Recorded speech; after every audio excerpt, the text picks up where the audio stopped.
শ্রীপুর উপজেলা প্রশাসন ও সমাজসেবা সহায়তা কেন্দ্রের উদ্যোগে শনিবার দুপুরে মাগুরার শ্রীপুরে দুস্থ প্রতিবন্ধীদের মাঝে হুইলচেয়ার ও প্রধানমন্ত্রী মহোদয়ের কার্যালয় হতে ক্ষুদ্র নৃগোষ্ঠীদের জন্য বরাদ্দকৃত অর্থ ক্ষুদ্র নৃগোষ্ঠী সম্প্রদায়ের শিক্ষার্থীদের মাঝে শিক্ষাবৃত্তির নগদ টাকা ও ক্ষুদ্র নৃগোষ্ঠী ছাত্রীদের মাঝে বাইসাইকেল বিতরণ করা হয়েছে।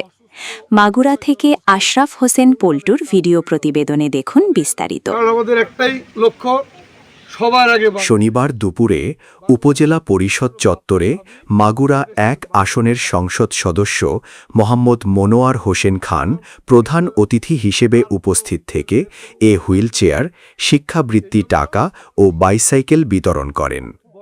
শ্রীপুর উপজেলা নির্বাহী অফিসার মোহাম্মদ নাজমুল ইসলামের সভাপতিতে এ সময় অন্যান্যদের মধ্যে সম্মানিত অতিথি হিসেবে উপস্থিত ছিলেন উপজেলা সমাজসেবা অফিসার আব্দুর রাজ্জাক, মাগুরা জেলা বিএনপির যুগ্ম আহ্বায়ক আক্তার হোসেন খান, শ্রীপুর উপজেলা পরিষদের সাবেক উপজেলা চেয়ারম্যান ও জেলা বিএনপির আহ্বায়ক কমিটির সদস্য বদরুল আলম হিরো, উপজেলা বিএনপির সাবেক সাধারণ সম্পাদক ও জেলা বিএনপির আহ্বায়ক কমিটির সদস্য খন্দকার আব্বাস উদ্দিন, জেলা কৃষক দলের সভাপতি রুবাইয়াত হোসেন খান, উপজেলা বিএনপির সাবেক সাংগঠনিক সম্পাদক খন্দকার খলিলুর রহমান, মোল্লা খলিলুর রহমান ও মাসুদ মজুমদার সহ উপজেলা বিএনপি ও অঙ্গ সংগঠনের নেতৃবৃন্দ। আলোচনা সভা শেষে এ উপকরণ সামগ্রী বিতরণ করা হয়। আলোচনা সভায় জানানো হয়, উপজেলার ১৮ জন দুস্থ প্রতিবন্ধীকে হুইলচেয়ার, প্রাথমিক বিদ্যালয়ের ৬ জন শিক্ষার্থীকে ২,৪০০ টাকা, মাধ্যমিক বিদ্যালয়ের ২ জন শিক্ষার্থীকে ৬,০০০ করে টাকা, উচ্চ মাধ্যমিকের ২ জন শিক্ষার্থী ৯,৫০০ টাকার শিক্ষাবৃত্তির টাকা ও ক্ষুদ্র নৃগোষ্ঠীর ২ জন শিক্ষার্থীর মাঝে ২টি বাইসাইকেল বিতরণ করা হয়।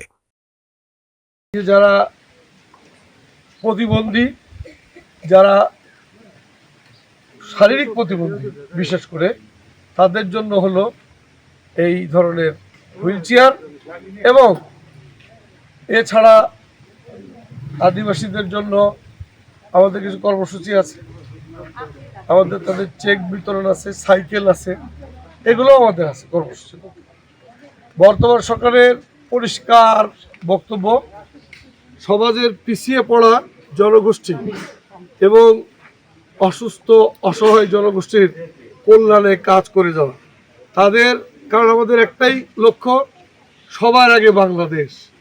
বাংলাদেশকে যদি আমরা ভাবি, এদেশের মানুষের কথা আগে আসতে হবে।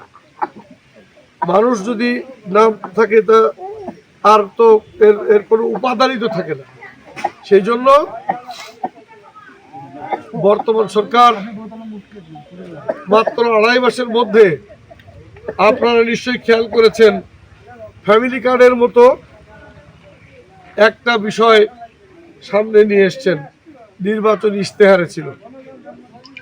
আমরা সারা বাংলাদেশে ৪ কোটি পরিবারের কাছে ইনশাল্লাহ ফ্যামিলি কার্ড পৌঁছে দেবো পর্যায়ক্রমে ইনশাল্লাহ। এটা এক ধরনের বিনিয়োগ যা আমাদের অর্থনীতিতেই প্রভাবিত করবে, আরও এই অর্থনৈতিক চাকাকে সচ্ছল করবে। আগামী দিনে এই সরকারের পাশে আপনারা থাকবেন, এই যদি এইটা আপনারা দোয়া করেন, আপনাদের দোয়ার মধ্যে রাখেন, ইনশাল্লাহ এই সরকার আপনাদের জন্য কাজ করে।